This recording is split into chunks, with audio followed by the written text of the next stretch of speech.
நேயர்களுக்கு வணக்கம். நம்ம தினமுமே என்னென்ன விஷயம் நடக்குது அப்படின்ற அப்டேட்ட மக்களுக்கு குடுத்துட்டு இருக்கோம். அந்த வகையில இன்னைக்கு தமிழ்நாடு முழுவதும் பேசு பொருளா இருக்கக்கூடிய ஒரு விஷயம் அப்படின்னா, செங்கோட்டையன் அவர்கள் தாவேகால இணைஞ்சிட்டாரு. இத்தனை நாள் வந்து தாவேகால இணைய போறாரு அப்படின்ற ஒரு தகவல் கிடைச்சிட்டு இருந்துச்சு. ஆனா இன்னைக்கு தாவேகா தலைவருடைய தலைமையில செங்கோட்டையன் அவர்கள் இணைஞ்சிருக்காரு. இது எந்த மாதிரியான ஒரு அரசியல் திருப்பத்தை ஏற்படுத்தும், இந்த தேர்தல்ல என்ன மாதிரியான ஒரு தாக்கத்தை ஏற்படுத்தும் அப்படின்ற பல விஷயங்கள் போயிட்டு இருக்கு. ஸோ இன்னைக்கு இதெல்லாம் பத்தி தான் பார்க்க போறோம். பார்த்துடலாமா? பார்த்துடலாம். இப்ப முன்னாடியே தேர்தல் களம் ஆரம்பிச்சது எப்போ அப்படின்னா 9 மாதங்களுக்கு முன்னாடியே ஆரம்பிச்சிருச்சு. முன்னாடிலாம் பார்த்தா தேர்தல் களம் அப்படின்றது 6 மாதத்துக்கு 5 மாதத்துக்கு முன்னாடி தான் ஆரம்பிக்கும். பிரச்சார பயணம் அப்படின்றது, இந்த ரோட் ஷோ நடத்துறது, அது எல்லாமே அப்பதான் கொண்டு வருவாங்க. இப்போ இந்த வருடம் தான் வந்து இதுவரைக்கும் இல்லாத அளவுக்கு 9 மாதம் 10 மாதங்களுக்கு முன்னாடியே ஆரம்பிச்சிருக்கு. இதற்கான காரணமா என்ன பேசுனாங்க அப்படின்னா, தாவேகா வந்து உள்ள வந்ததுனால இந்த மாதிரியான முன்னேற்றம் இருக்குமோ, இந்த மாதிரியான தாக்கத்தை ஏற்படுத்துதோ அப்படின்ற மாதிரியான ஒரு பார்வை வந்து மக்கள் மத்தியில இருந்துச்சு. சோ இது 4 முனை போட்டியா இருக்கும் அப்படின்னு பேசிட்டு இருந்தாங்க. நாதாகா ஒரு பக்கம், திமுக ஒரு பக்கம், அதிமுக ஒரு பக்கம், தாவேகா ஒரு பக்கம், 4 முனை போட்டியா தான் அமையும் அப்படின்ற மாதிரி பேசிட்டு இருந்தாங்க. நாதாகா வந்து பார்த்த அப்படின்னா அவங்க வந்து இதுவரைக்குமே அங்கீகரிக்கப்பட்ட, தமிழகத்துல அங்கீகரிக்கப்பட்ட கட்சியா நாதாகா இருக்காங்க. திமுகவும் அதிமுகவும் சொல்லவே தேவையில்ல. தமிழகத்திலேயே 2 பிரதான கட்சி அப்படின்னா திமுகவும் அதிமுகவும் தான். அடுத்ததா புதுசா வந்து இப்ப தாவேகா அப்படின்ற ஒரு கட்சி வந்திருக்கு. சோ இப்ப ரீசெண்டா நடந்த இந்த மக்கள் கூட்டத்துல கூட தாவேகா தலைவர் விஜய் அவர்கள் என்ன பேசியிருந்தாரு அப்படின்னா, எங்களுக்கு போட்டி அப்படின்றது திமுகக்கும் தாவேகாக்கும் மட்டும்தான் இருக்குமே தவிர வேற எதுக்குமே இருக்காது அப்படின்ற மாதிரி ஒரு செய்தியை வெளியிட்டு இருந்தாரு. ஸோ அதற்கு உதாரணமா இப்போ செங்கோட்டையன் அவர்களும் வந்து அந்த பக்கம் போயிருக்கிறத நம்மளால பார்க்க முடியுது. இதனால அதிமுகக்கு ஏதாவது பாதிப்பு வருமா அப்படின்னு கேட்டா, அதிமுகக்கு பாதிப்பு அப்படின்றது அங்க வரவே வராது.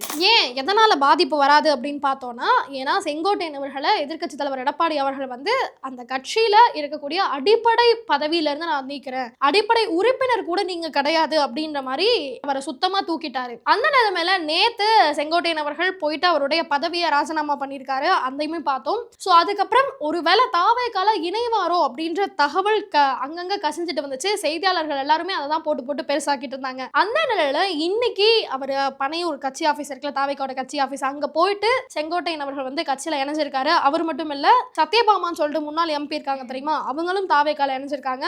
செங்கோட்டையன் அவர்களுடைய ஆதரவாளர்கள் அத்தனை பேருமே வந்து அந்த கட்சியில இணைஞ்சதை நம்மளால பார்க்க முடிஞ்சது. அவங்க வந்து இறங்குறாங்க. புஷியானந்த் வந்து அன்பா அவங்கள வரவேற்கிறாரு, கை கொடுத்து வாங்க வாங்கன்னு வெல்கம் பண்ற மாதிரியான வீடியோமே வெளியாகி இருந்துச்சு.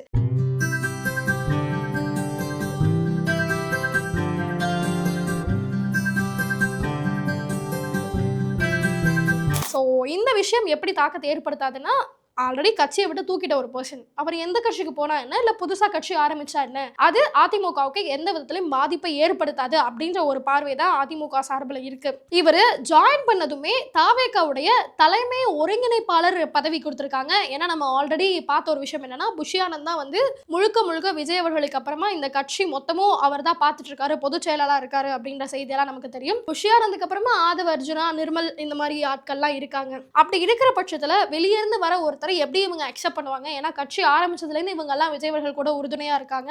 ரொம்ப கிரிட்டிக்கலான சிச்சுவேஷனை கடந்து தாவேகா வரும்போது கூட இவங்க எல்லாம் சப்போர்ட்டா இருந்தாங்க. சோ அப்படி இருக்கும்போது வெளியில இருந்து ஒரு மூத்த தலைவர் வராரு. அவர் அதிமுக காலத்துல எம்ஜிஆர் அவர்கள் இருக்கும் போதுல இருந்து அதிமுகல இருக்கக்கூடிய ஒரு நபர், மூத்த நபர்னா அது செங்கோட்டையன் அவர்கள் தான். அவர் வந்தா அவர் எந்த மாதிரி எல்லாம் நடத்துவாங்க அப்படின்னு பல விவாதங்கள்லாம் போச்சு. இவருக்கு தலைமை ஒருங்கிணைப்பாளர் பதவியே கொடுத்திருக்காங்க. சோ இது எப்படி போக போகுது அப்படின்றத பொறுத்திருந்து தான் பார்க்கணும்.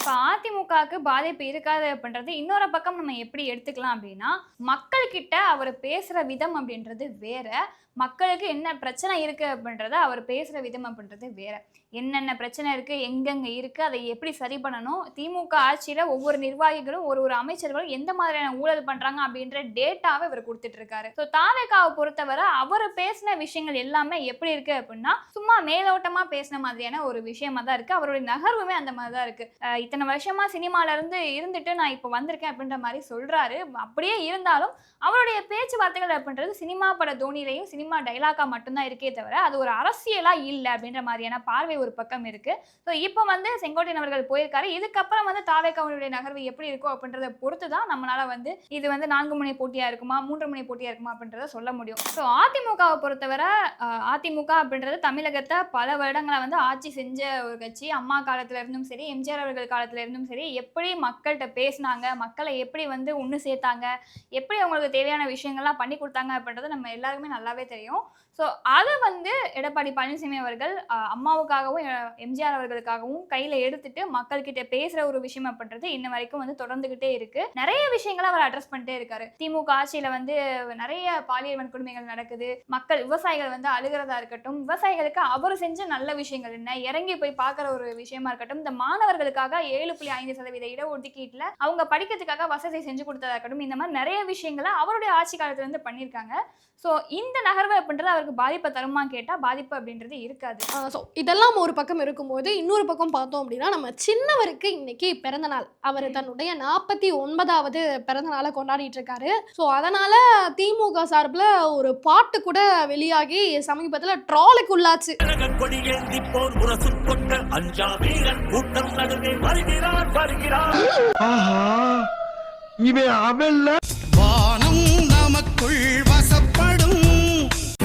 வழக்கமா ஒரு பாட்டு இப்போ விஜய் அவர்களுக்கு கூட உங்க விஜய்னு ஒரு பாட்டு வந்துச்சு. அது வந்து மக்களால் ரசிக்கக்கூடிய வகையில் இருந்துச்சு. ஆனால் உதயநிதி அவர்களுக்கு ஒரு பாட்டு ஒன்று போட்டாங்க. அவர் குதிரையில் வர மாதிரி அப்படி இப்படின்னு சொல்லிட்டு பயங்கரமான கிராஃபிக்ஸ்லாம் பண்ணியிருந்தாங்க. பார்க்குறதுக்கு செம காமெடியாக இருக்குது அப்படின்ற மாதிரி மக்கள் எல்லாம் அதை ட்ரால் மெட்டீரியல் ஆக்கி ட்ரால் தான் பண்ணிட்டு இருக்காங்க. அது மட்டும் இல்லாமல் அதிமுக சார்பில் என்னென்ன கேள்வி கேட்குறாங்க அப்படின்னா, உதயநிதி ஆட்சிக்கு வரதுக்கு முன்னாடி நான் ஆட்சிக்கு வந்தேன் அப்படின்னா கல்வி கடன் ரத்து பண்ணுவேன், நகை கடன் தள்ளுபடி பண்ணுவேன், அதுக்கப்புறம் நீட் தேர்வு ரத்து பண்ணுவேன். அதாவது 25 மாணவர்களுடைய உயிரை வந்து இந்த நீட் காவு வாங்கியிருக்கு, அதனால நாங்கள் ஆட்சிக்கு வந்த பிறகு நீட் தேர்வை ரத்து பண்ணுவோம், எங்களுக்கு அந்த ரகசியம் தெரியும் அப்படின்னு சொன்னவர். நீட் தேர்வுக்கு ஒரு வீடியோ வேற எடுத்து ஊடகங்கள்ல பரவி விட்டாரு. மாணவர்கள் வந்து ரொம்ப கஷ்டப்படுறாங்க, அவங்களை எங்களால பார்க்க முடியல, நாங்க அவங்களுக்கு உறுதுணையா இருப்போம், கண்டிப்பா இது வந்து நீட் தேர்வு ரத்து பண்ணிடுவோம், 12th முடிச்ச உடனே 12th மார்க்கை வச்சு நம்ம மருத்துவத்துறைக்கு செலக்ட் பண்ற மாதிரியான ஒரு முறையை நாங்க கொண்டு வரோம் அப்படின்ற மாதிரி ஒரு வீடியோ வெளியானது இல்லையா? ஞாபகம் இருக்கும்னு நினைக்கிறேன். ஆமா, அவ்வளவும் பண்ணிட்டு இப்போ 4.5 வருஷம் ஆயிடுச்சு, ஆல்மோஸ்ட் ஆட்சியே முடிய போகுது. இதுல ஏதாவது ஒன்னையாவது பண்ணிருக்கீங்களா அப்படின்னு கேட்டா கண்டிப்பா கிடையாது. இதுக்கு இடையில வந்து எய்ம்ஸ் ஹாஸ்பிட்டலுக்கு அந்த செங்கலை எடுத்துட்டு கோயம்புத்தூர் ஃபுல்லா சுத்தி பிரச்சாரம் பண்ணாங்க. அப்படி இருந்தும் கோயம்புத்தூர்ல அவங்களால பிரபலமா ஜெயிக்க முடியல அப்படின்னு தான் சொல்லணும். ஏன்னா கோயம்புத்தூர் வந்து ஏடிஎம்கேக்கு ஒரு ஸ்ட்ராங்கான ஏடிஎம்கேயோட கோட்டைனே சொல்லலாம். அங்க வந்து இந்த மாதிரி விளம்பரங்கள்லாம் பண்ணாங்க. ஆனா இப்ப பார்த்தோம்னா எய்ம்ஸ் வந்து கொஞ்சம் கொஞ்சமா ப்ராக்ரஸ் ஆயிட்டு தான் இருக்கு. அதுக்கு தேவையான நிதியை மத்திய அரசு கிட்ட இருந்து வாங்கி கட்ட வேண்டியது ஒரு மாநில அரசுடைய கடமை. அதை இவங்க பண்ணாம எய்ம்ஸ் கேட்டா ஒன்றும் பண்ண மாட்டேன்றாங்க, மெட்ரோ கோயம்புத்தூருக்கு கேட்டா ஒன்றும் பண்ண மாட்டேன்றாங்க அப்படின்னு இந்த மாதிரியான விஷயங்களை வச்சுதான் அரசியலே பண்ணிட்டு இருக்காங்க. ஸோ அப்படிப்பட்ட சின்னவருக்கு இன்னைக்கு பிறந்த நாள் அப்படின்றதுனால அவரை சொல்றேன்னு சொல்லிட்டு செய்யாம விட்ட பல விஷயங்களை கேள்வி மேல கேள்வி கேட்டுட்டு இருக்காங்க. அதே மாதிரி இந்த எஸ்ஐஆர் அப்படின்னா திமுக இருக்கக்கூடிய நிர்வாகிகள் பயப்படதானே செய்யறாங்க. இது வரைக்கும் பார்த்தா அப்படின்னா 92% இந்த இறந்தவர்களுடைய வாக்காளர் அட்டை இருக்கும் இல்லையா, அதை வந்து நீக்கியிருக்காங்களாம். கிட்டத்தட்ட அது வந்து லட்சக்கணக்கில் இருக்கு அப்படின்ற மாதிரி சொல்லப்படுது. ஸோ லட்சக்கணக்கில் போயிட்டாங்க அப்படின்னா அவங்களுடைய ஓட்லாம் எப்படி போட்டாங்க முன்னாடி அப்படின்ற ஒரு கேள்விக்குறி இருக்கும். அதனால தான் திமுக வந்து எஸ்ஐஆர் வேணான்னு சொல்றாங்களா அப்படின்ற ஒரு பார்வை மக்களுக்குள்ள எழுந்துட்டு இருக்கு. ஸோ இந்த எஸ்ஐஆர் வந்ததுனால ஒரு பக்கம் வந்து வேணான திமுக நிர்வாகிகள் சொன்னாலும் இன்னொரு பக்கம் வந்து மக்களுக்கு நல்லது செய்யற விதமா தான் இது இருக்கு அப்படின்ற மாதிரி இன்னொரு சிலரும் சொல்லிட்டு தான் இருக்காங்க. ஆமா, இந்த எஸ்ஐஆர்னதும் நம்ம சின்னவர் இருக்காரு பாத்தியா, எஸ்ஐஆர்னா என்னன்னு கேட்டதுக்கு ஸ்பெஷல் இன்டென்சிவ் ரெஜிஸ்ட்ரேஷன் அப்படின்னு சொல்லியிருப்பாரு. இப்போ சமீபத்துல ஒரு பிரஸ் மீட்ல அவங்க கேட்கறாங்க எஸ்ஐஆர் பத்தி. என்னது எஸ்ஐஆரா? We have continuously opposed the special intensive registration of this SIR. அப்புறம் ஒரு மைண்ட் வாய்ஸ் போகும்ல, அதுல வந்து ஸ்பெஷல் இன்டென்சிவ் ரெஜிஸ்ட்ரேஷன் வருது. அதுக்கப்புறம் சின்னவர் எஸ்ஐஆர் பத்தி அப்புறமா பேசிக்கலாங்க அப்படின்னு சொல்லிட்டு மழைப்பிட்டாரு. ஏன்னா திரும்ப திமுக இருக்கக்கூடிய மூத்த தலைவர்ல இருந்து அடிப்படை உறுப்பினர் வரைக்கும் எல்லாருமே எஸ்ஐஆர் எதிர்க்கிறாங்க. அந்த பிஎல்ஓ ஆபீசர்ஸ்லாம் இருப்பாங்களா எஸ்ஐஆருக்கு, அவங்கள போயிட்டு வேலை பார்க்க விடாம மிரட்டுறது, சமீபத்துல ஒரு ஆடியோ கூட நம்ம கேட்டிருப்போம். அந்த மாதிரி விஷயங்கள்லாம் கூட நடந்துட்டு தான் இருக்கு. ஸோ இதெல்லாம் ஒரு பக்கம் இருக்கும்போது இன்னொரு பக்கம் நம்ம சின்னவருடைய பிறந்தநாள் இல்லையா, அந்த விழாவை முன்னிட்டு கூட்டுறவுத்துறை அமைச்சர் பெரிய கருப்பன் இருக்காருல்ல, அவர் வந்து ஒரு நிகழ்ச்சி ஏற்பாடு பண்ணியிருக்காரு. என்ன நிகழ்ச்சியா இருக்கும்னு நினைக்கிறேன்? என்ன நிகழ்ச்சி? இந்த மாணவர்களுக்கு புத்தகம் வழங்குறது, ஏழை மக்களுக்கு வந்து புடவை எடுத்து கொடுக்கறது, சாப்பாடு போடுறது, அந்த மாதிரியா? அதுதான் இல்ல, இது வந்து சமூக நீதி கட்சி திராவிட கட்சி இல்லையா, அதனால கரகாட்ட நிகழ்ச்சி ஏற்பாடு பண்ணியிருக்காங்க.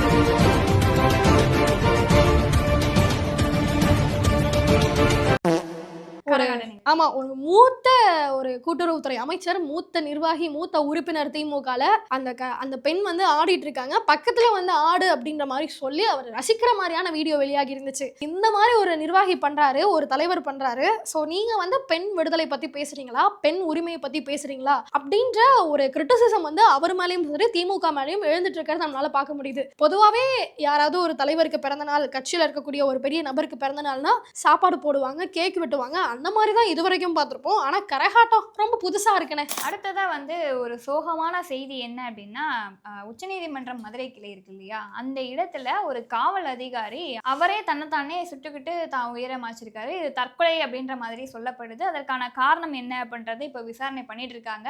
உச்சநீதிமன்றம் மதுரை கிளை அந்த வாசல்ல இந்த சம்பவம் நடந்ததுனால இதுக்கான காரணம் என்னவா இருக்கும், இல்ல மேலதிகாரிகள் ஏதாவது பிரஷர் கொடுத்திருப்பாங்க அப்படின்ற ஒரு கோணத்திலையும் விசாரணை பண்ணிட்டு இருக்காங்க. ஸோ ஒரு காவல் அதிகாரி வந்து இந்த மாதிரி பண்ணது அப்படின்றது எல்லாருக்குமே வந்து ஒரு வருத்தம் அளிக்கக்கூடிய ஒரு விஷயமா தான் இருக்கு. ஸோ இதெல்லாம் தான் இது வரைக்கும் நடந்திருக்கு. இனிமேல் என்ன நடக்குது அப்படின்னு தான் நாளைக்கான வீடியோவில் பார்க்கலாம். நன்றி.